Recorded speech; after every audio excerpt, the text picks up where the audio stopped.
Nous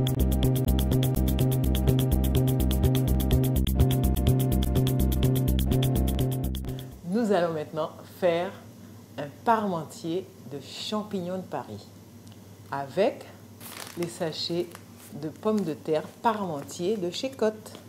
Alors, 2 sachets pour les gourmands. C'est très simple, très rapide. Les champignons de Paris, nous les avons hachés et fait cuire. Et le truc, c'est un secret.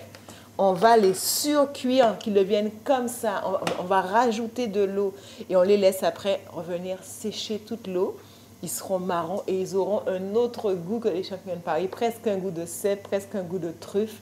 Ça va rendre notre parmentier merveilleux. Donc des champignons surcuits, vous allez voir, c'est formidable. Alors donc, je reviens à mes 2 sachets de parmentier Cotte. 2 sachets, il faut à peu près 140 ml d'eau. Le truc, je le dis tout le temps, je le répète, pour être sûr, on rajoute la moitié d'eau pour commencer. Et là, on cherche à avoir le moins de grumeaux possible, à avoir une pâte homogène. Voilà. Ce qu'on veut, nous, c'est une pâte lisse et sans grumeaux.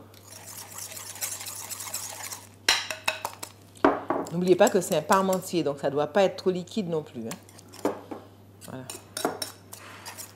Alors là, on fait ça. Il faut qu'on ait la consistance d'une vraie purée. Bon, on récupère tout. C'est prêt. Je me débarrasse de ce fouet. Normalement, quand on fait la purée simple, cette purée, ce parmentier simple, part pour 40 secondes au micro-ondes, pas plus. Mais essayez de le faire plutôt 1 minute au micro-ondes avec la plus petite puissance. Plus les protéines cuisent à faible température, meilleures elles sont. Bon. Et là, vous allez obtenir un délicieux parmentier. Voilà. Ce sera formidable que vous pourrez me gratiner 1 minute au grill si vous voulez. Là, on va continuer avec notre parmentier de champignons puisque nos champignons sont prêts. La casserole n'est pas trop chaude, tout est parfait. Un peu de poivre.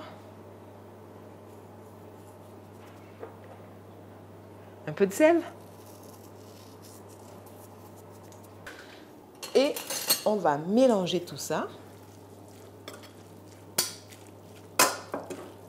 Je vais continuer. Je vais préparer un petit hachis de persil.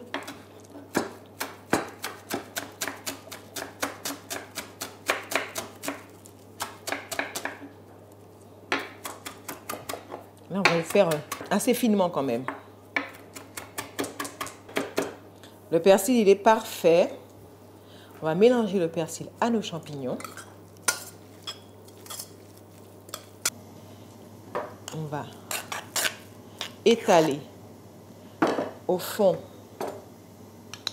d'un petit plat à gratin qui va au four, bien entendu.